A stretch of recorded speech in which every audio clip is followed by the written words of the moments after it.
அடுத்தபடியாக முக்கிய நிகழ்வுகள் ஆரம்பமாகிறது. Maulvi Hafil doctor M Pakkir Ismail Bilali MA MPhil PhD அவர்கள் associate professor and research supervisor, இணை பேராசிரியர் மற்றும் ஆராய்ச்சி பார்வையாளர், பொருளாதாரம், முதுகலை மற்றும் ஆராய்ச்சித்துறை, PG and research department in economics, Theni மாவட்டம் உத்தமபாளையம் ஹாஜி கருத்த ராவுத்தர் ஹவுதியா மதரசாவில் ஹிஃபுது மற்றும் 7 ஆண்டு ஆலிம் பட்டங்களை பெற்றவர். சென்னை ராயபுரம் கல் மண்டபம் சஃபியா பள்ளியின் செயலாளர், feed association for education and எம்பவர்மெண்டின் செயலாளர், ஹசனாத்துல் அப்ரார் எஜுகேஷன் சொசைட்டியின் அமைப்பாளர், மாணவர்களின் மோட்டிவேஷன் ஸ்பீக்கர். இனிது ஆன்லைன் இதழில் கடந்த 2023 முதல் நமது நாயகம் முஹம்மது ஸல்லல்லாஹு அலைஹி வஸல்லம் அவர்களின் பெர்ஃபெக்ட் எக்ஸாம்பிள் ரோல் மாடல் அழகிய முன்மாதிரி என்ற கட்டுரையாளர், ஸ்டூடெண்ட்ஸ் பவர் இதழின் ஆசிரியர், ஒரு கல்லூரி பேராசிரியரின் மனம் திறந்த மடல் என்ற தலைப்பில் தொடர்ந்து சமூக நீதி முரசு கட்டுரைகள் எழுதி வருகிறார். ஆஸ்டிடியூட் லேர்னர்ஸ் யூடியூப் சேனல் மூலம் கவுன்சிலிங் மற்றும் கல்வி மற்றும் மாணவர்களின் முன்னேற்றம் குறித்து விளக்குகிறார்.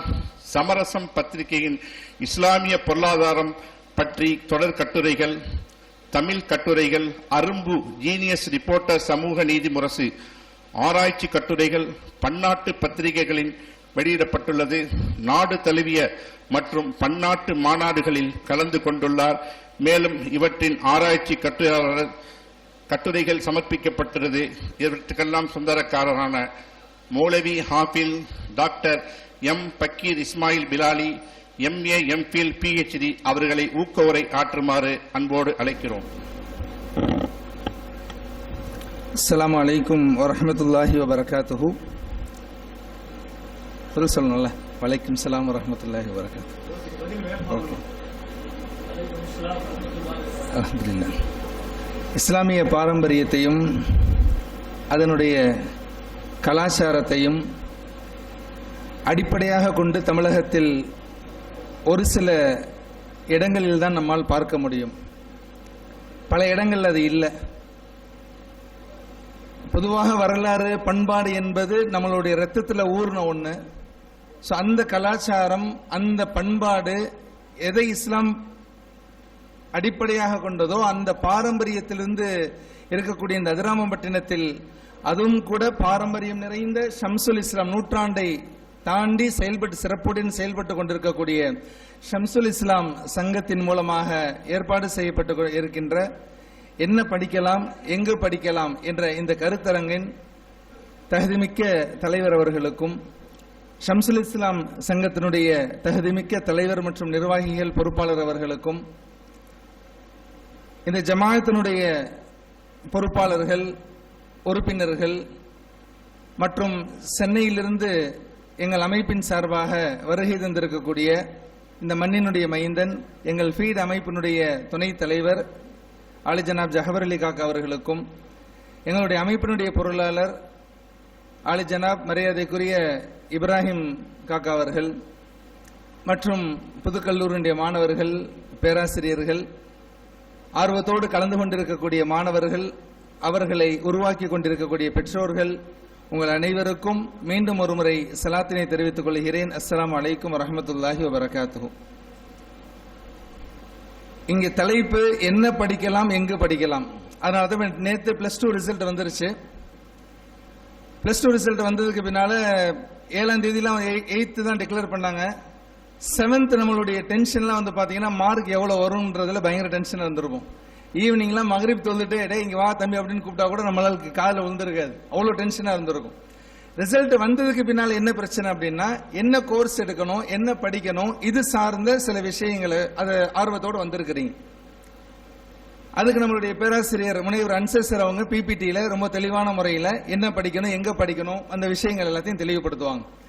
இதுல இடையில தொக்கி நிற்கின்ற ஒரு விஷயம், என்ன படிக்கணும் எங்க படிக்கணும் அப்படின்றது ஒரு புறம் இருந்தாலும் எதற்கு நாம் படிக்கணும், அந்த ஒரு மைய புள்ளியிலிருந்து கொடுக்கப்பட்ட இந்த நேரத்தில் ஒரு சுருக்கமான முறையில் என்ன விஷயங்கள் தேவையோ அந்த விஷயங்களை இஸ்லாமிய பாரம்பரியம் நிறைந்த இந்த மண்ணில் இஸ்லாமிய வரலாற்றோடு மையப்படுத்தி நடைமுறை உதாரணங்களோடு ஒரு சில விஷயங்களை சொல்லி நிறைவேற்றி வருகிறேன். ஏன் படிக்கணும்? நம்ம எதுக்கு படிக்கணும்? யாராவது சொல்லுங்கம்மா, எதுக்கு படிக்கணும்? படிக்கிறோம்ல, படிச்சுட்டு இருக்கிறோம்.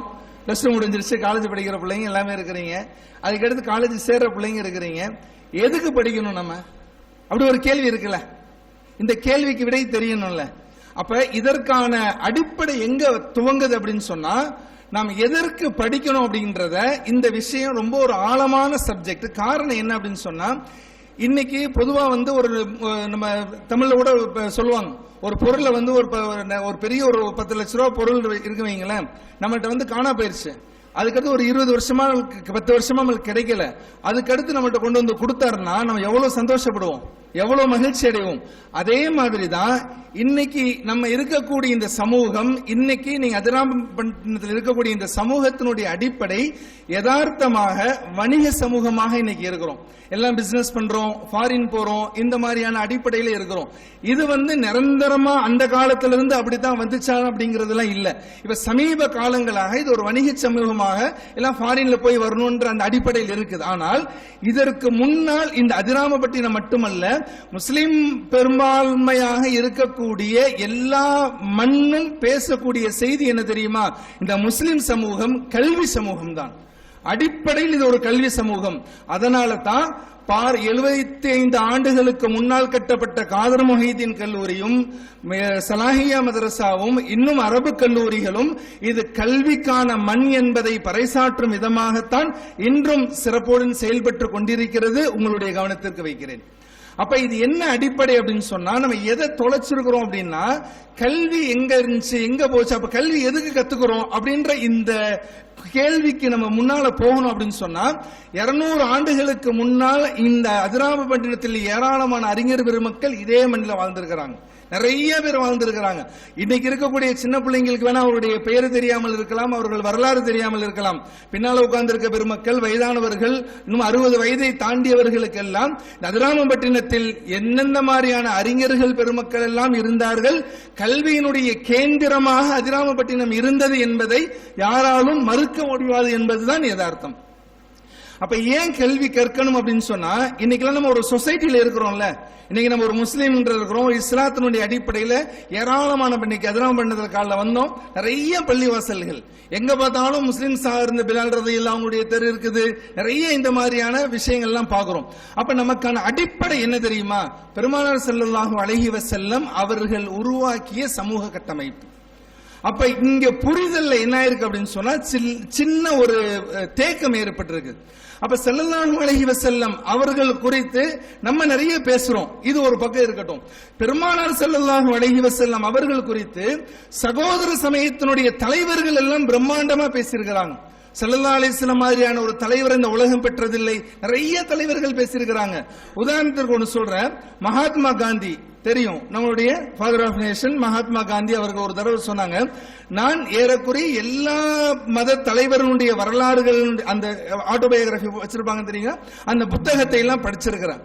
படிக்கும் போது எப்படி படிச்சேன் அப்படின்னா, அந்த பக்கங்களை நான் திருப்பும் பொழுது என் வாயிலிருந்து வெளிவருகின்ற அந்த எச்சிலை தொட்டு தொட்டு தான் அந்த பக்கங்களை திருப்பி திருப்பி அவர்களுடைய வரலாறுகளை எல்லாம் படித்தேன்.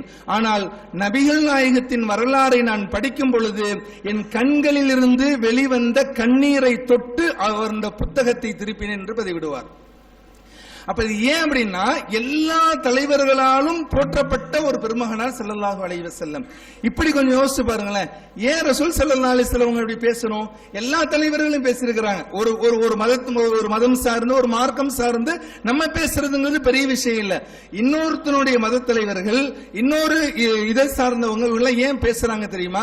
பெருமானார் ஸல்லல்லாஹு அலைஹி வஸல்லம் இந்த சமூகத்தை உருவாக்கின அந்த கட்டமைப்பு இருக்குது பாத்தீங்களா, அதுதான் அடிப்படை.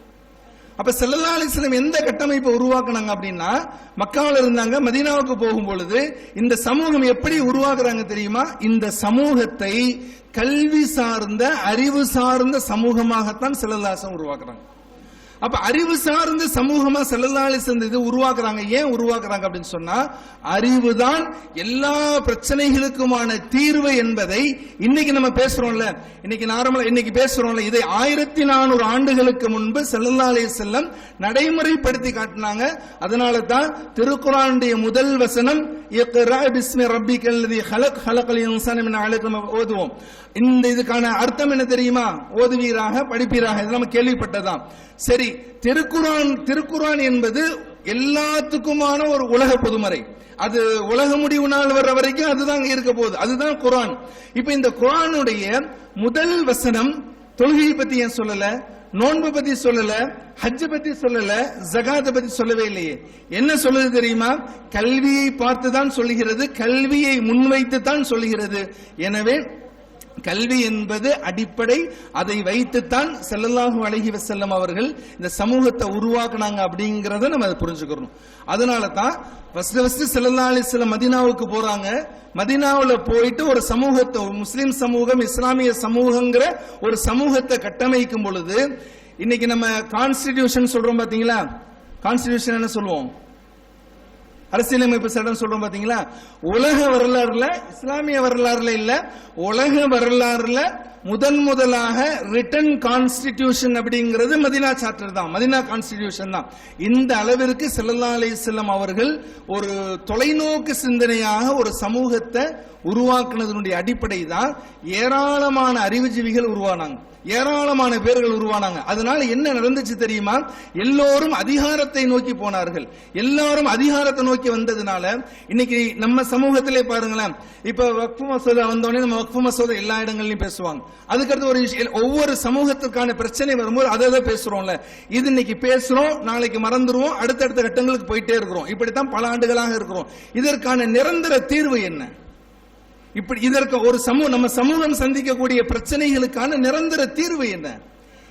இப்படியே போயிட்டே இருந்தா எப்படி? இந்த தீர்வு என்பது கல்வி மூலமாகத்தான் வரும், கல்வியினாலதான் வரும். கல்வி நாம் கற்கவில்லை என்று சொன்னால் நம்மளுடைய சமூகத்தை பண்படுத்துவதற்கும் நம்முடைய சமூகத்தை அடுத்த கட்டத்தை நோக்கி கொண்டு போறதுக்கும் வாய்ப்பே இல்லாமல் போய்விடும்.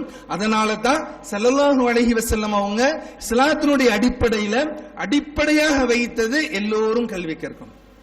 அதனால தான் ஏன் கல்வி கற்கணும், எதுக்கு கல்வி கற்கணும் அப்படின்னு சொன்னா, அடிப்படையில் நம்மளுடைய மார்க்கம் அறிவு சார்ந்த மார்க்கம், நம்மளுடைய மார்க்கம் அதை அடிப்படையாக வைத்துத்தான் செயல்பட்டு கொண்டிருக்குது.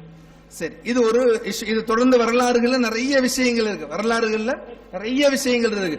ஸல்லல்லாஹு அலைஹி வஸல்லம் அவங்க இது ஏன் நம்ம சமூகத்தினுடைய கட்டமைப்பை பத்தி பேசுறோம் அப்படின்னா, இன்னைக்கு நம்ம இருக்கக்கூடிய இந்த மண் நம்ம மறந்து போயிருந்தாலும் கூட இந்த வரலாற்று பாரம்பரியத்திற்கு சொந்தம் என்ற ஒரு காரணத்தினால வரலாற்று பின்புலத்தோடு பேச வேண்டிய சூழலும் இருக்குது. ஸல்லல்லாஹு அலைஹி வஸல்லம் மதீனாவுக்கு போறாங்க, முதலாக அவங்க ஏறி நிக்கிறாங்க, அரசியல் சாசனத்தை அடிப்படையில் பேசுறாங்க. நான் வறுமையை ஒழிப்பேன் என்று சொன்னார்கள் ஸல்லல்லாஹு அலைஹி வஸல்லம். அந்த அடிப்படையில் ஸல்லல்லாஹு அலைஹி வஸல்லம் மதீனாவை விட்டு உலகத்தை விட்டு மறையும் பொழுது அந்த மதீனாவுல ஏழைகள் ஜகாத் வாங்குறதுக்கு யாருமே கிடையாது. ஹிஜ்ரி 100வது நூற்றாண்டு, ஸல்லல்லாஹு அலைஹி வஸல்லம் ஹிஜ்ரியிலிருந்து 100வது நூற்றாண்டு, உமர் இப்னு அப்துல் அஜீஸ் ரலியல்லாஹு உமர் இப்னு அப்துல்லா ரலியல்லாஹு ஆட்சி காலம், கிட்டத்தட்ட 70% பரப்பளவு இஸ்லாமிய விதிகளுக்கு உட்பட்டு இருக்கு. உமர் ரலியல்லாஹு காலத்துல இஸ்லாம் ஃபுல்லா பரவிருச்சு. இப்ப என்ன ஒரு சிக்கல் வந்துச்சு அப்படின்னா, எல்லா இடங்கள்லயும் ஜகாத் கொடுக்க வேண்டிய காசு இருக்குது, ஜகாத் கொடுக்க வேண்டிய காசு இருக்குது. ஆனா அந்த ஜகாத்தை வாங்குறதுக்கு யார் ஆளே இல்ல. ஏன்னா ஜகாத் எலிஜிபிள் அப்படின்றது யாருமே இல்ல. எல்லா சமூகமும் தன்னிறைவு பெற்றுச்சு. அப்ப அங்க எல்லாம் என்ன செஞ்சுட்டாங்க, மதீனா கேபிட்டல் சிட்டி அப்படின்றதுனால எல்லாத்தையும் மதீனாவுக்கு அனுப்பிச்சுடுறாங்க. நம்மள்ட்ட பணம் இல்லைன்னு நம்ம கஷ்டப்படுறோம் பாத்தீங்களா, அன்னைக்கு இருக்கக்கூடிய பினான்சியல் மேனேஜ்மெண்ட் என்ன தெரியுமா நடந்துச்சு, இவ்வளவு பணத்தை வச்சு என்ன செய்யறது? ஏன்னா ஜகாத்துக்காக வேண்டி கொடுக்கப்பட்ட பணத்தை வேற பர்பஸ்க்கு யூஸ் பண்ண முடியாது, ஜகாத்து தான் அதை கொடுத்தாங்கணும், அதுவும் நிரந்தரமா வைக்க கூடாது, ஒரு வருஷத்துக்குள்ள இப்படி முடிக்கணும்னு நிறைய ஷரத்துகள் இருக்குது. அப்ப உமர் இப்னு அப்துல்லா ரலியல்லாஹு அவங்களுடைய மந்திரி சபையெல்லாம் பேசி அந்த எவ்வளவு காசு பணம் வந்ததோ எல்லா காசுக்கும் என்ன தெரியுமா வாங்கினாங்க, தானியங்கள் சொல்றோம் பாத்தீங்களா, நவதானியங்கள் சொல்றோம் பாத்தீங்கன்னா, தானியங்கள் சொல்றோம்ல, இந்த தானியங்கள் எல்லாம் பேரலா வந்து இறங்குது. ஏன்னா கொஞ்ச நெஞ்ச காசு இல்ல, ஏறக்குறைய இஸ்லாமிய பரப்பளவு இருக்கக்கூடிய எல்லா நாடுகள்ல இருந்து ஜகாத்து எங்க நாட்டுல வாங்குறதுக்கு யாரும் எலிஜிபிள் இல்ல, அதான் நீங்களே கொடுத்துக்கோங்கன்னு சொல்லி வரப்பட்ட இந்த காசை வைத்து எல்லாம் என்ன வாங்குறாங்க அப்படின்னு சொன்னா, ஃபுல்லா பேரல் எக்கச்சக்கமான நவதானியங்கள் வாங்கியாச்சு. மூட்டை மூட்டையா இருக்குது, பேரலா இருக்குது. அப்துல் அஜீஸ் ரலியல்லாஹு அவங்க சொன்னாங்க, இந்த மூட்டைகள் எல்லாம் இருக்குதுல்ல, இதை கொண்டு போய் எங்க தெரியுமா செய்யுங்க, இது ஏன்னா மதீனா அப்படிங்கிறது அரபு நாடு அப்படிங்கிறது பாலைவன பிரதேசம் தான், மலைகள் இருக்குது பாத்தீங்களா, மலைகள் அந்த கருவா இருக்குது பாத்தீங்களா, மலை முகட்டுகளில் இங்க இருக்கக்கூடிய இந்த தானியத்தை எல்லாம் தூக்கி வீசி விடுங்கள், நம் தேசத்தை கடந்து செல்கின்ற ஒரு பறவை கூட வயிற்று பசியோடு செல்லக்கூடாது என்று சொன்னார்கள். நம் தேசத்தை கடந்து செல்கின்ற ஒரு பறவை கூட வயிற்று பசியோடு செல்லக்கூடாது என்று சொன்னார்கள். மனிதர்களுக்கு இல்ல, அந்த காலத்துல பெருமானார் ஸல்லல்லாஹு அலைஹி வஸல்லம் அவர்கள் அறிவார்ந்த அடிப்படையில் உருவாக்கப்பட்ட இந்த சமூகத்தினுடைய விளைவு என்ன தெரியுமா? மனிதனுக்கு பசி இல்ல, ஒரு பறவைக்கும் விலங்குக்கும் கூட இந்த காலத்துல பசி இல்லாம இறக்க கூடாது அப்படின்ற அந்த கட்டமைப்போட தான் ஸல்லல்லாஹு அலைஹி வஸல்லம் உருவாக்குனாங்க. அதை தொடர்ந்து வந்து நிறைய விஷயங்களை பார்க்கிறோம். இதெல்லாம் சின்ன சின்ன உதாரணங்கள், இதெல்லாம் சின்ன சின்ன சம்பவங்கள், நீங்க கேள்விப்பட்ட சம்பவங்கள் தான். இதுதான் ரீவைண்ட் பண்றதுக்காக சொல்லியிருக்கேன். சரி, இப்ப நம்ம படிக்கிறோம், நம்ம இப்ப எல்லாமே வந்து படிக்கணுங்கிற இந்த கட்டத்துல வந்துட்டோம். இப்ப நம்ம என்ன செய்யணும் அப்படின்னா, இப்ப நமக்கு தேவை ஏன் படிக்கணும் அப்படின்னா, வாழ்க்கையில ஏதாவது ஜெயிச்சு காட்டணும். வாழ்க்கையில என்ன செய்யணும்? ஏதாவது ஜெயிச்சு காட்டணுமா வேணாமா? ஏதாவது சாதிக்கணுமா வேணாமா? சாதிக்கணுமா வேணாமா?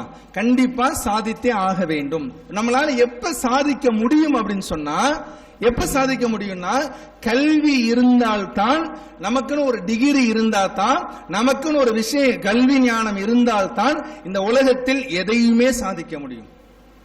நம்மளால அதை பண்ண முடியல அப்படின்னு சொன்னா, நம்மளால் எதையுமே சாதிக்க முடியாமல் போய்விடும்.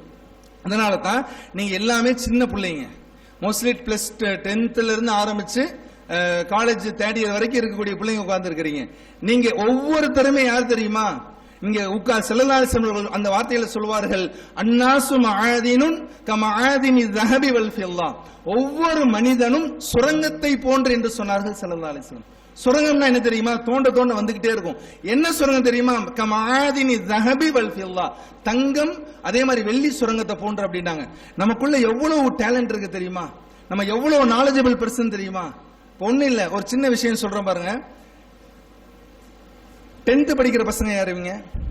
10th யாரும் படிக்கிறீங்களா? சரி, இப்ப எல்லாமே மோஸ்ட்லி 12th எல்லாம் படிக்கிறீங்க. ஒரு 4 வருஷத்துக்கு முன்னால, எத்தனை வருஷத்துக்கு முன்னால?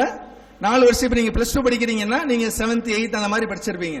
படிக்கிற நேரத்துல யாரையாவது கிளாஸ்ல நிறைய விஷயங்கள் நடந்திருக்கும். சும்மா உட்காந்துட்டே இருப்போம். நம்மளுக்கு பிடிக்கலன்னு வைங்களேன், கோவம் வந்துச்சுன்னு வைங்களேன், பேனாவை அப்படியே ஒரு பக்கத்தில் இருக்க என்ன செஞ்சிருப்போம், ஒரு குத்தி இருப்போம், குத்திட்டு அப்படியே கவனிச்சுட்டு இருப்போம். அதே மாதிரி லாஸ்ட் எக்ஸாம் முடிஞ்சிருச்சுன்னு வைங்க, இந்த ஊர்ல அப்படி பழக்கமா இருக்கா என்னெல்லாம் தெரியல, இந்த இங்க் அடிப்பாங்க, ஏன்னா அந்த ஒரு சந்தோஷத்தை வெளிப்படுத்துறதுக்கு. அதே மாதிரி நீங்க ஸ்கூல்ல உங்களை அப்ரிஷியேட் பண்ணிருப்பாங்க. உங்க மிஸ் என்ன பண்ணிருப்பாங்கன்னா, ஏய் நீ சூப்பர் பையன்டா, சூப்பரா பிரேயர் படிச்சப்பா, நீ வந்து ஃபர்ஸ்ட் ரேங்க் எல்லாம் சொல்லி பாராட்டி இருப்பாங்க. ஞாபகத்துக்கு வருதா? ஞாபகத்துக்கு வருதா? இதுதான் நம்மளுடைய பவர் அப்படின்றது.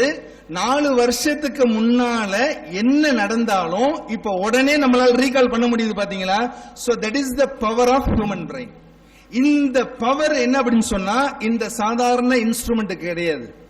இந்த இன்ஸ்ட்ருமெண்ட்டை உருவாக்குறது யாருதான்? மனித மூளை தானே உருவாக்குது.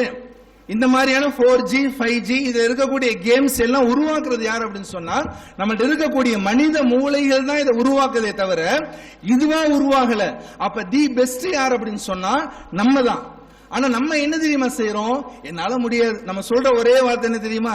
என்னால முடியாது, என்னால முடியாது. நம்மளால முடியாதுன்னு சொல்றோம் பாத்தீங்களா? இந்த முடியாது அப்படின்றது என்ன அப்படின்னு சொன்னா, நம்ம நமக்குள்ளேயே வந்து ஒரு இன்ஃபீரியாரிட்டி காம்ப்ளெக்ஸ் ஏற்படுத்திக்கிறோம். நம்மளால முடியாது அப்படிங்கிறதே கிடையாது. அதே மாதிரி ஒண்ணு இல்ல, இப்ப காலையில 5 மணிக்கு எந்திக்கணும்னு வைங்களேன், சில பேர் 7 மணிக்கு 8 மணிக்கு எந்திக்கிறோம்னு வைங்க. வீட்டுல ஒரு ஃபங்க்ஷன் இருக்கு, இல்ல முக்கியமான ஒரு இடத்துக்கு போகணும்னா 5 மணிக்குங்கிறது 4 மணிக்கு நம்மளால எந்திக்க முடியும்ல? கண்டிப்பா முடியும். அப்படித்தான் நம்ம யார் அப்படின்றது நம்ம செல்ஃப் அனாலிசிஸ் பண்ணாதான், நம்ம யார் அப்படிங்கிறது நமக்கு அது தெரிஞ்சாதான் நம்மளால என்ன செய்ய முடியும்னா அடுத்த கட்டத்துக்கு நம்மளால போக முடியும். அதனாலதான் இப்ப நம்மளுடைய வேலை, இப்ப உதாரணத்துக்கு சொல்றேன்ல, +2 வரைக்கும் படிச்சிருக்கிறீங்க. எத்தனை வருஷம் படிச்சிருக்கிறீங்க? 12 வருஷம். ஒரு வருஷத்துக்கு எத்தனை நாள்? ஒரு வருஷத்துக்கு எத்தனை நாள்மா? 365 டேஸ். 12 வருஷத்துக்கு எத்தனை நாள்? மோர் தென் 4000 டேஸ் வரும். 4000 நாள் வரும். சரிங்களா? இப்ப நான் கேட்கல, உதாரணத்துக்கு சொல்றேன். 4000 நாள் நீங்க டைம்ங்கிற இன்வெஸ்ட்மெண்ட், காலையில ஸ்கூலுக்கு போயிட்டு ஈவினிங் வீட்டுக்கு வந்திருக்கிற, அதே மாதிரி டியூஷன் போயிருக்கிறோம், நிறைய படிச்சிருக்கிறோம், உங்களுக்காண்டி அவங்க அப்பா அம்மாக்கெல்லாம் ஃபீஸ் கட்டி இருக்கிறாங்க, இவ்வளவு விஷயங்கள் நடந்திருக்கு. 12 வருஷம் லேர்ன் பண்ணத ஒரு மணி நேரம் யாராவது பேசுங்கன்னா எத்தனை பேரால பேச முடியும்? 12 வருஷம் கத்துக்கிட்டீங்கல்ல, 12 வருஷம் லேர்ன் பண்ணீங்கல்ல, 12 வருஷம் நான் லேர்ன் பண்ணத ஒரு மணி நேரம் என்னால பேச முடியும்னு எத்தனை பேரால பேச முடியும்? 99% நம்மளால பேச முடியாது. அப்ப நம்ம அப்ப 7th ஃபர்ஸ்ட் ரேங்க் எடுத்தோம், 8th ஃபர்ஸ்ட் ரேங்க் எடுத்தோம், 6th ஃபர்ஸ்ட் ரேங்க் எடுத்தோம். அப்ப இந்த ஃபர்ஸ்ட் ரேங்க் எடுத்ததுக்கும் இதுக்கும் என்ன டிஃபரன்ஸ் இருக்குது? படிக்கிறோம் மறக்கிறோம், படிக்கிறோம் மறக்கிறோம், படிக்கிறோம் மறக்கிறோம். இதான் கேள்வி. இதை நோக்கியே நம்ம போகணும். எவ்வளவு பிரச்சனைகள் இருக்கு தெரியுமா இன்னைக்கு உலகத்துல? இந்த பிரச்சனைகளுக்கு தீர்வுகளை முன்வைக்கக்கூடிய ஆராய்ச்சியாளர்கள் நம்ம சமூகத்துல, இந்திய தேசத்துல இன்னைக்கு இல்ல, ரொம்ப குறைவு. குவாரண்டைன் வந்துச்சுல, கொரோனா வந்துச்சுல, என்ன பண்ணாங்க? குவாரண்டைன் சொன்னாங்களா இல்லையா? இந்த குவாரண்டைனுக்கு கண்டுபிடிச்சது யாரு தெரியுமா? இப்னு சீனா அப்படின்ற 10ஆம் நூற்றாண்டுல வாழ்ந்த ஒரு பேரறிஞர் தான். ஆக்சுவலா குவாரண்டைன் அப்படிங்கிறது இங்கிலீஷ் டேர்ம் கிடையாது. ஃபர்ஸ்ட் யூரோப்ல தான் வந்துச்சு. அவங்களுடைய லாங்குவேஜ்ல குவாரண்டைன் அப்படின்னா தனிமைப்படுத்துறது வந்துருச்சு. எல்லாம் பயங்கரமான ஃபீவர் வருது, ஒரு மாதிரியான அந்த பாக்டீரியா பரவிட்டே இருக்குது. என்ன செய்யறதுன்னு தெரியல, கொத்து கொத்தா மக்கள் செத்துக்கிட்டே இருக்கிறாங்க. அப்பதான் அந்த மினி கூட்டு சொன்னாங்க, என்னப்பா இந்த மாதிரி நடந்துட்டே இருக்கு, இதான் ஆராய்ச்சி, என்னன்னு பாருங்கன்னு சொல்லி பார்க்கும்போது அங்க இருக்கக்கூடிய அறிவியல் அறிஞர்கள் எல்லாம் எல்லாத்தையும் திறந்து பார்த்தாங்க, எதுலயுமே இல்ல. கடைசியா தி 40 டேஸ் அப்படின்னு அந்த 40 நாட்கள் அப்படின்னு ஒரு புக் இருந்துச்சு. இந்த கேனன் ஆஃப் மெடிசின் அப்படின்னு ஒரு புக். இந்த 2 புக்கினுடைய ஆத்தர் யார் அப்படின்னு சொன்னா இப்னு சீனா அப்படின்றவங்க தான். அந்த புக்ல பார்த்தாங்கன்னா, ஒரு நோய் வந்துச்சுன்னா நீங்க 40 நாட்கள் தனிமையில இருந்தீங்கன்னா உங்களுக்கு சரியாயிருன்ற அந்த கான்செப்ட் எடுத்து தான் குவாரண்டைன் 40 நாட்கள் தனிமைப்படுத்தணும்ன்ற அந்த சிஸ்டத்தை இன்னைக்கு நம்ம இருக்கக்கூடிய 2025ல 20ல இன்னைக்கு நம்ம பார்க்கிறோம். அப்ப இன்னைக்கு ஒரு பிரச்சனை வந்தா, ஒரு சிக்கல் வந்தா, இதை தீர்ப்பதற்கான தீர்வுகள் இன்னைக்கு நம்மள்ட்ட இருக்கானா? இல்ல. அப்ப ஏன் இல்ல? நம்ம படிக்கிறோம் மறந்துடுறோம், படிக்கிறோம் மறந்துடுறோம், படிக்கிறோம் மறந்துடுறோம். இதுக்கு பேரு படிப்பு இது இல்லையே. அப்ப நம்ம ஏன் படிக்கணும் அப்படின்னு சொன்னா, நம்மால முடிஞ்சா ஒரு பிரச்சனைக்கான தீர்வுகளை இந்த சமூகத்துல முன்வைக்கணும். இன்னைக்கு கூட பாருங்க, கடல் தண்ணீரை நல்ல தண்ணீரா மாற்றக்கூடிய முயற்சிகள் இன்னும் முழுமை பெறல. எவ்வளவோ பிரச்சனைகள் இருக்குது. நீங்க எந்தெந்த துறைகள் எடுக்கிறீங்களோ எல்லா துறைகளிலும் பிரச்சனை இருக்கு.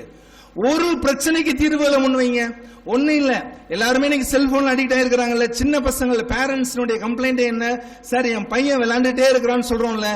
யாரோ உருவாக்குன ஒரு கேமுக்கு நீங்க அடிக்ட் ஆயிருக்கிறீங்கல்ல, ஏன் நீங்க கேம் உருவாக்குறது இல்ல? நம்மளால ஏன் முடியல? முடியாது அப்படின்றது இல்ல, இதை இந்த கேமை கண்டுபிடிச்சவனும் நம்மள மாதிரி ஒரு மூலக்காரன் தான். நம்மளால முடியாதுங்கிறது இல்ல. ஆனா நம்ம என்ன செஞ்சிடறோம்? நமக்குள்ளேயே இது முடியாது, என்னால பண்ண முடியல, என்னால முடியாதுன்னு சொல்லி நமக்குள்ளேயே என்ன பண்ணிட்டு இருக்கிறோம்னா ஒரு மாதிரியா போயிட்டு இருக்கிறோம். தயவு செய்து அதை விட்டு வெளியே வாங்க, அதை விட்டு வெளியே வந்துருங்க. என்னால முடியும், நான் செஞ்சு காமிப்பேன், நான் முடிச்சு காமிப்பேன் அப்படின்ற மாதிரி ஒரு பாசிட்டிவ் வைப்ரேஷன் உங்களுக்குள்ள இருந்தா தான் அடுத்த கட்ட நகர்வை நோக்கி, அடுத்த கட்ட விஷயத்தை நோக்கி நம்மளால எதுவுமே செய்ய முடியும். சரிங்களா? அதனால ஒவ்வொருத்தருமே ஒரு இலக்கை நிர்ணயிச்சுக்கோங்க. நீங்க என்ன குரூப் வேணாலும் எடுங்க, எது அடுத்த சார் சொல்லும்போது உங்களுக்கு இன்னும் தெளிவா புரியும். என்ன வேணாலும் படிங்க, எந்த படிப்பு படிச்சாலும் அந்த துறை சார்ந்த ஏதேனும் ஒரு பிரச்சனைக்கு நான் தீர்வை முன்வைப்பேன் அப்படின்னு சொல்லி அந்த விஷயத்தோடு நம்ம படிச்சாதான் நம்மளுக்கான பெனிஃபிட் கிடைக்கும். ஒன்னு. செகண்ட்,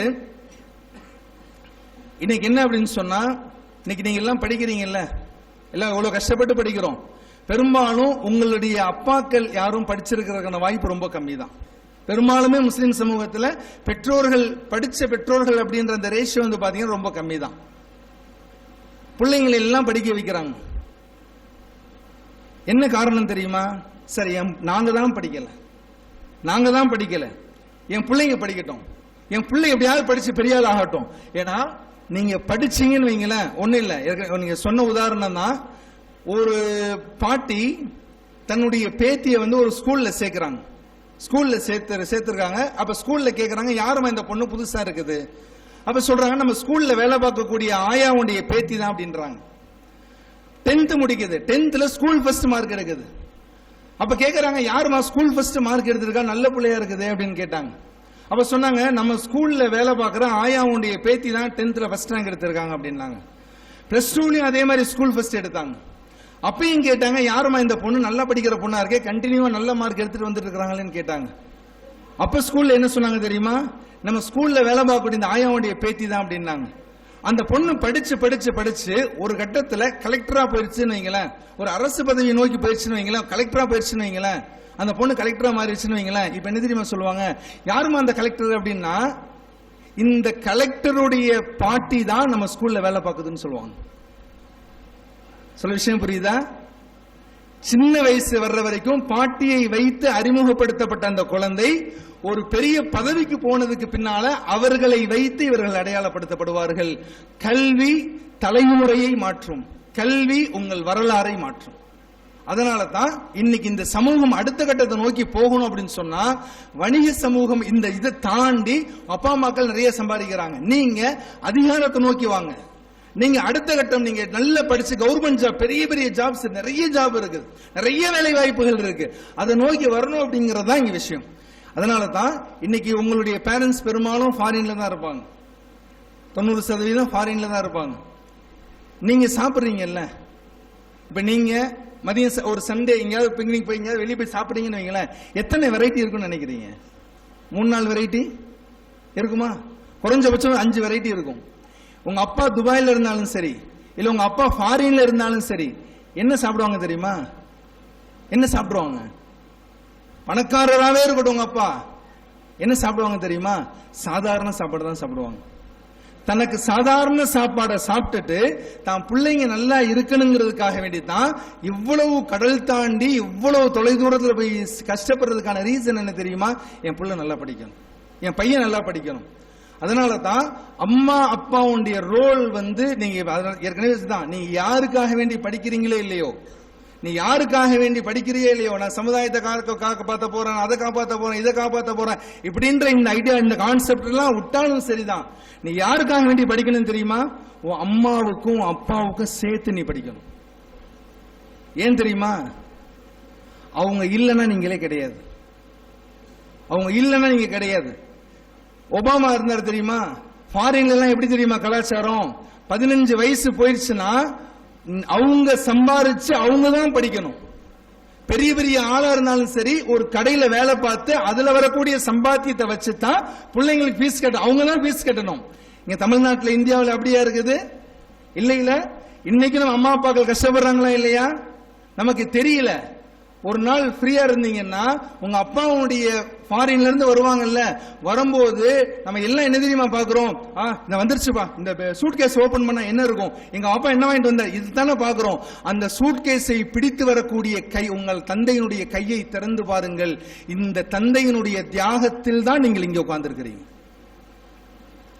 ஏதோ நம்ம அறிவுனால வந்ததல்ல இந்த படிப்பு. இவ்வளவு நான் சொல்றேனே, இன்னைக்கு நான் வந்து ஒரு காலேஜில் ப்ரொஃபஸரா இருக்கிறோம், சார் இருக்கிறோம், எவ்வளவு பேர் இருக்கிறோம். இது எங்கள் அறிவால் வளர்ந்ததல்ல, எங்கள் தாய் தந்தையினுடைய தியாகத்தால் இங்க நாங்க நிக்கிறோம். எங்க அம்மா அப்பாக்கள் தியாகம் பண்ணாங்க, அதே மாதிரிதான் உங்களுக்கும். அந்த பேரண்ட்ஸினுடைய கேர் எடுத்து, அதனாலதான் ஒரு மாணவன் நல்லா சம்பாரிச்சுட்டான், சம்பாரிச்ச உடனே தங்களுடைய அம்மாட்ட போய் காசு கொடுக்கறான், முதல் மாசத்துடைய சம்பளத்தை போய் கொடுக்கறான். அம்மா சொன்னாங்க, எப்பா நீ ஏன்ட்ட கொடுக்காத, அப்பாட்ட போய் கொடு அப்படின்னா. அப்ப அந்த பையன் சொன்னா, இல்லம்மா நீங்களே அப்பா அத்தாட்ட வாப்பாட்ட கொடுத்துருங்க, நான் கொடுக்கலமா அப்படின்னா. ஏன்பா அப்படின்னு கேட்டுச்சா அம்மா. அப்ப பையன் சொன்னா, சின்ன வயசுல 5th ஸ்டாண்டர்ட் எல்லாம் போகும்போது அப்பா எனக்கு 5 ரூபா 10 ரூபா எல்லாம் கொடுப்பாரு, நான் வாங்கி வச்சு மிட்டாயெல்லாம் சாப்பிட்டேன். நான் 10th +2 வரும்போது 20 ரூபா 30 ரூபா எல்லாம் கொடுத்தாரு. காலேஜ்லாம் வரும்போது 100 200 எல்லாம் கொடுத்தாரு. அங்க கொடுக்கும்போது ஒரு ஒற்றுமையை நான் பார்த்தேன். என்ன தெரியுமா, என் தந்தை, என் அப்பா, என் அத்தா எனக்கு கொடுக்கும் பொழுதெல்லாம் அவர் கை மேலே இருந்தது, என் கை கீழே இருந்தது. இன்னைக்கு நான் எங்க அத்தாட்ட போய் கொடுத்தா என் கை மேலே போயிடும், எங்க அத்தா கை கீழே வந்துடும். எங்க தந்தையின் கரத்தை ஒருபோதும் தாழ விட மாட்டேன், நீங்களே அத்தாட்ட கொடுத்துருங்க அப்படின்னு சொல்லி சொன்னான். இப்ப தாய் தந்தை என்பது சாதாரண விஷயம் அல்ல. பெற்றோர்கள் இங்க வந்திருக்கிறீங்க, ஏன்னா அதனாலதான் சொல்லுவோம் தாயின்னு சொல்றோம் பாத்தீங்களா. தாயினா என்ன அர்த்தம் அப்படின்னு சொன்னா, தாயினா என்னன்னா தந்தவள், தன்னை தந்தவள். இன்னைக்கு குழந்தை, இன்னைக்கு நம்ம அடுத்து குழந்தையா வெளியே வந்திருக்கிறோம்ல, தன்னை இழந்துதான் வந்து அவங்க கொடுத்திருக்கிறாங்களே தவிர ஈஸியா எதுவும் கொடுக்கறது இல்ல. அதனாலதான் தந்தை என்ன சொல்லுவாங்க அப்படின்னு சொன்னா, அதனாலதான் தந்தை கூட தூக்கும் போது எப்படி தெரியுமா தூக்குவாங்க, அம்மா தூக்கும் போது இப்படி வச்சுக்கிடுவாங்க.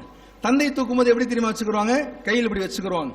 கையில் இப்படி வச்சுக்கிட்டாங்கன்னா இந்த கழுத்து இருக்கு பாருங்க, அத்தாவுடைய கழுத்துக்கு மேல பிள்ளைங்களுடைய கழுத்து போய் நிற்கும். இப்படி தூக்குனா அப்படிதானே இருக்கும், இப்படி தூக்குனா எப்படி இருக்கும், இதுக்கு மேல மேல போய் நிற்கும். அதன் அர்த்தம் என்ன தெரியுமா, நான் பார்க்காத இந்த உலகத்தை நீ பார்க்க வேண்டும், நான் ஜெயிக்காத இந்த உலகத்தை நீ ஜெயிக்க வேண்டும், நான் சாதிக்காத இந்த உலகத்தை நீ சாதிக்க வேண்டும் என்பதைத்தான் சின்ன வயசுல இருந்தே ஊட்டி ஊட்டி வளர்க்கக்கூடிய பெற்றோர்கள் நிறைந்த இந்த சமூகத்தில் வாழ்றோங்கிறது ஒரு முக்கியமான விஷயம். அதனால உங்களுக்கு வாய்ப்புகள் கிடைக்கும் பொழுதெல்லாம் தயவு செய்து வீணடிச்சிடாதீங்க. இன்னைக்கு உங்களுக்கு எவ்வளவு வாய்ப்புகள் இருக்கு தெரியுமா, வாய்ப்புகளை சரியா பயன்படுத்தினீங்கன்னா பெரிய ஆளாயிரலாம். ஒண்ணுல நிறைய, இப்ப நீல் ஆம்ஸ்ட்ராங் கேள்விப்பட்டிருப்பீங்க, நீல் ஆம்ஸ்ட்ராங் கேள்விப்பட்டிருப்பீங்க, நீங்க நிறைய கேள்விப்பட்டிருப்பீங்க. நீல் ஆம்ஸ்ட்ராங் தெரியும். நீல் ஆம்ஸ்ட்ராங் யாரா நிலவுல போய் கால் வச்சவர் அப்படின்னு சொல்லுவோம். ஆக்சுவலா வந்து அவர் போன, நீல் ஆம்ஸ்ட்ராங் யாருன்னா கூட அசிஸ்ட் பண்ண போனவர் தான். மெயினா போன சயின்டிஸ்ட் வந்து இன்னொருத்தர். மேல போயாச்சு, ஏன்னா அங்க நிலாவில் என்ன இல்ல, உங்களுக்கு காத்துல எதுவுமே கிடையாது. அதனாலதான் ஆக்சிஜனை கொண்டு போனாங்க, கொண்டு போயாச்சு. அங்க மேல இருக்கக்கூடிய கமாண்டர் இன் சீஃப் என்ன பண்றாருன்னா, அவர் தான் இறங்கணும். அவர் இறங்கும் போது பயப்படுறாரு. ஆஹா, நம்மளுக்கு வந்து இறங்க புது இடம் இல்ல, காத்து இல்ல, பூமி இல்ல, நிலா, கீழே விழுந்தா என்ன, ஒருவேளை பூமி இழுத்துருமோ, நம்ம செத்துருவோமா, இறந்துருவோமா, எதுவுமே தெரியல. அவருக்கு பயப்படுறாரு. போறாரு, திரும்பி வர்றாரு, போறாரு, திரும்பி வர்றது எல்லாம் செஞ்சுட்டே இருக்கிறாரு. கடைசி ஆம்ஸ்ட்ராங் கேட்டாரு, அவர் அசிஸ்ட் பண்ண போனவர், என்ன சார் பாக்குறீங்க, போறீங்க, பாக்குறீங்க, பின்னால வந்துட்டே இருக்கிறீங்க. இல்லப்பா, அங்க கீழே ஒரு தைரியத்தோட வந்தேன், இங்க வந்து பார்த்தா எனக்கு பயமா இருக்குது, ஒருவேளை நான் இறந்துட்டேனே, குடும்பம் குட்டி எல்லாம் இருக்குது, எல்லாம் இருக்கு, பயமா இருக்கு அப்படின்னு சொன்னோன்னே ஆம்ஸ்ட்ராங் என்ன தெரியுமா செஞ்சாரு, சார் கொஞ்சம் பின்னால வாங்கன்னு உடனே அவர் குதிச்சார். கூட போனவர் குதிச்சார். வாய்ப்புகளை சரியாக பயன்படுத்துபவர்களை மட்டும்தான் இந்த உலகம் நினைவுல வச்சிருக்கும், எல்லாத்தையும் நினைவுல வச்சிருக்காது. இன்னொரு விஷயம் சொல்றேன் பாருங்க, இப்ப கிரிக்கெட் எல்லாம் பாப்பீங்கல்ல, ஐபிஎல் மேட்ச் எல்லாம் பாப்பீங்கல்ல, ஒரு பாலுக்கு 284 ரன் அடிக்க முடியுமா? ஒரு பால், ஒரே ஒரு பால் தான் போடுறாரு, 284 ரன் அடிக்க முடியுமா? அடிக்க முடியுமா முடியாதா? முடியுமா முடியாதா? முடியும். எப்படி? ஒரு பாலுக்கு 284 ரன் எடுத்த வரலாறும் தேசத்தில் இருக்கு. ஆஸ்திரேலியா மேட்ச் நடந்துச்சு 1834, இப்ப இல்ல, 1834ல. அப்பெல்லாம் வந்து கிரவுண்ட்ல வந்து உள்ளே மரம் இருக்கும், அடிக்கிறாங்க. அடிச்சோடனே அந்த பால் வந்து அந்த மரத்துல போய் மாட்டிக்கிருச்சு. மரத்துல போய் மாட்டோம்னா ஆப்போசிட் ஃபீல்டர் எல்லாம் போய் எடுக்கிறான், பால் மரத்துக்குள்ளதான் இருக்குது, எங்கன்னு தெரியல. இந்த 2 பேர் இருக்கிறாங்க பாருங்க, அடிச்சவர் 2 பேர் இருக்காங்கல்ல. நம்ம நார்மலா இருந்தா என்ன யோசிப்போம், மரத்துல விழுந்துருச்சு, அதனால வந்துரும், இருப்போம் அப்படின்னு வெயிட் பண்ணுவோம்ல. அவங்க என்ன பண்ணாங்க அப்படின்னா, அந்த பால் கீழே விழுகிற வரைக்கும் ஒரு ரன்னா ஓடிட்டே இருக்கிறாங்க. ஓடி 284 ரன் எடுத்தாங்க. கடைசியா பால் கீழே விழுந்து எடுத்து அடிக்கும் போது 285 ரன் அவங்களால எடுக்க முடியல. இது உலகத்து வேர்ல்டு ஹிஸ்டரியில இன்னைக்கு வரைக்கும் அந்த ரெக்கார்டு, இன்னைக்கு வரைக்கும் ரெக்கார்டு. ஒரு பால்ல 280, நீங்க நெட்ல கூகுள்ல போட்டு பாத்தீங்கன்னா உங்களுக்கு தெரியும், ஒரு பால்ல 284 ரன் அடிக்க முடியும் என்பது வரலாறு. எப்போது வரலாறு ஆச்சு தெரியுமா? அவங்க எப்படியும் வந்துரும் அப்படின்னு அவங்க நினைக்கல, முடியும், நம்மளால முடியும், ட்ரை பண்ணுவோம், எத்தனை ரன் ஓட முடியுமோ அத்தனை ரன் ஓடுவோம்னு சொல்லி ஓடுனதுனால தான் 284 ரன் அடிக்க முடிஞ்சிச்சே தவிர சும்மா இருந்தா அவங்களால அடிச்சிருக்க முடியாது. அதனால உங்களுக்கு என்னென்ன வாய்ப்புகள் எல்லாம் வருதோ அந்த வாய்ப்புகளை சரியா பயன்படுத்துங்க. சரியா பயன்படுத்தினா தான் எதார்த்தம். அதனால சொன்ன இந்த வாய்ப்புகள் எல்லாம் நீங்க எதுக்கு பயன்படுத்தணும்னா, குறிப்பாக உங்களுடைய பெற்றோர்கள், தாயும் தந்தையும் எவ்வளவு கஷ்டப்படுறாங்க தெரியுமா? எவ்வளவு இது பண்ற, எந்த தாயும் எந்த தந்தையும் தங்களுடைய கஷ்டத்தை குழந்தைகளுக்கு சொல்றதே கிடையாது. அதுதான் இன்னைக்கு இருக்கக்கூடிய நிறைய அன்பு செலுத்துறோங்கிற அந்த அடிப்படையில நிறைய விஷயத்தை கொடுத்து நம்ம போயிடுறோம். அதனாலதான் நீங்க யாருக்காக வேண்டி படிக்கிறீங்களே இல்லையோ, தயவு செய்து உங்கள் அம்மாக்களுக்கும் உங்க அம்மாவுக்கும் அப்பாவுக்கும் சேர்த்து படிங்க. நீங்க உங்க அம்மா அப்பாட்ட போயிட்டு நம்ம மாசம் 1000 ரூபாய் வச்சுக்கோ, மாசம் 10,000 ரூபாய் வச்சுக்கோ அப்படின்னு சொல்றதை விட, நீங்க பெரிய போஸ்டிங்ல போய் உட்காரும் போது என் பையன் இவ்வளவு பெரிய டெசிக்னேஷன்ல போய் உட்கார்ந்து இருக்கிறான், என் பையன் இவ்வளவு பெரிய கலெக்டரா இருக்கிறான், என் பையன் கவர்மெண்ட் ஆபீஸ்ல உட்கார்ந்து இருக்கிறான், என் பையன் காலேஜ் ப்ரொஃபஸரா இருக்கிறான், என் பையன் ஸ்கூல் டீச்சரா இருக்கிறான்னு அந்த கேட்கக்கூடிய சந்தோஷம் இருக்குல்ல, ₹1,00,000 கொடுப்பதை விட இது சிறந்தது. ₹1,00,000 கொடுக்கிறதை விட இது சிறந்தது. அதனால தான் நல்லா யோசிச்சுக்கோங்க, படிப்பு அப்படின்றது ரொம்ப முக்கியம். உங்கள்கிட்ட கல்வி இல்லை அப்படின்னு சொன்னா, படிக்கல அப்படின்னு சொன்னா யாருமே சீண்ட மாட்டாங்க. ஒன்னும் இல்லை, இப்ப நாங்க வந்திருக்கோம், எதனால இங்க நிக்கிறோம், இவ்வளவு பெரிய இடத்துல நாங்க எதனால நிக்க முடியுது அப்படின்னா, எங்களுடைய பணமா இல்ல எங்களுடைய பாராட்டு எதுவுமே இல்லை, நாங்கள் கற்ற கல்விதான் இன்னைக்கு எல்லாரும் முன்னாலேயும் இன்னைக்கு நிக்க வச்சிருக்கு. அதனால கல்விங்கிறது ரொம்ப முக்கியம். குறிப்பா அம்மா அப்பாக்களை சந்தோஷப்படுத்துறதுக்காக வேண்டி படிங்க. பேரண்ட்ஸுக்கும் ஒரு முக்கியமான ஒரு செய்தி என்ன அப்படின்னு சொன்னா, ஏன்னா தாயும் சரி தந்தையும் சரி, ஏன்னா இன்னைக்கு தாயினுடைய அமைப்பு என்ன தெரியுமா, பெண்களும் வந்திருக்கிறாங்க, அவங்களுக்கு ஒரு சில கருத்துக்களை சொல்ல ஆசைப்படுறேன். ஏன்னா இந்த உலகத்தினுடைய அமைப்பு என்ன தெரியுமா, பெண்கள் அப்படின்றவங்கள அல்லாஹ் இறைவன் எப்படி வச்சிருக்கிறான்னா, ஒரு குடும்பத்திற்கான அஸ்திவாரமா வச்சிருக்கிறான். ஒண்ணுல நீங்க வீட்டுல போங்க, வீட்டுல எல்கேஜி படிக்கிற பையன் இருப்பான், யூகேஜி படிக்கிற பையன் இருப்பான், 6th படிக்கிற பையன் இருப்பான், 10th படிக்கிற பொண்ணு இருக்கும். எல்லாம் என்ன தெரியுமா செய்வாங்க, LKG 2nd standard 3rd standard படிக்கிற பையன் தெரியுமா செய்வான், வெளியே ஷூவை கழட்டி போட்டு பேக தூக்கி போட்டு வந்து உட்காருவான். 7th படிக்கிற பையன் அதே மாதிரி தான் செய்வான். வீட்டுல அப்பா பெரியவங்க என்ன செய்வாங்க, செருப்பை கழட்டி போட்டு வந்து டிவியை பார்த்துட்டு ஸ்க்ரோல் பண்ணிட்டு செல்போன் பார்த்துட்டே இருப்பாங்க. எல்லாத்தையும் அக்செப்ட் பண்ணணும் பாத்தீங்களா, எல்லாத்தையும் ஏற்றுக்கொள்ளக்கூடிய மனப்பக்குவத்தை இறைவன் யாருக்கு கொடுத்திருக்கிறானா, ஏற்றுக்கொள்ளக்கூடிய மனப்பக்குவம் மட்டுமல்ல, அதை ஏத்துக்கிட்டு அதுக்கு தகுந்த மாதிரி ரியாக்ட் பண்றோம் பாத்தீங்களா, அந்த ரியாக்ட் பண்ணக்கூடிய கெப்பாசிட்டியை இறைவன் பெண்களுக்கு தான் கொடுத்திருக்கிறான். அதனால தான்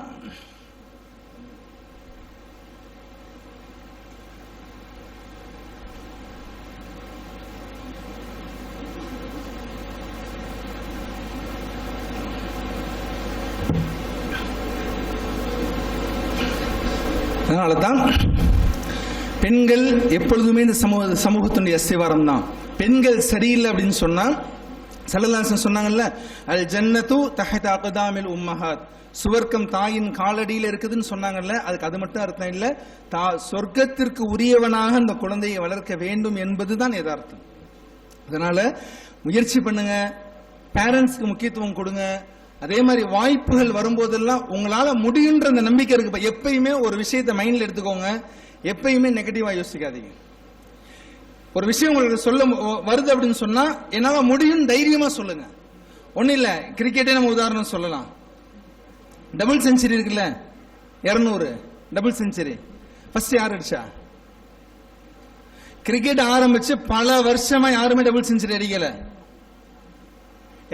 பல நாடு 194 எடுத்தாங்க, 190 எடுத்தான், 194 வரைக்கும் எடுத்தாங்க, 200 யாருமே எடுக்கல. கிரிக்கெட் ஆரம்பிச்சு பல வருஷமாச்சு, எடுக்கவே இல்லை. கடைசியா சச்சின் டெண்டுல்கர் என்ன பண்ணாருன்னா 200 அடிச்சாரு. சச்சின் டெண்டுல்கர் அடிச்ச உடனே அடுத்து சேவாக் அடிக்கிறாரு, ரோஹித் சர்மா அடிக்கிறாரு, ஒவ்வொரு ஆளா அடிக்கிறாரு. கிரிக்கெட் ஆரம்பிச்சு பல வருஷமா யாருமே அடிக்கல.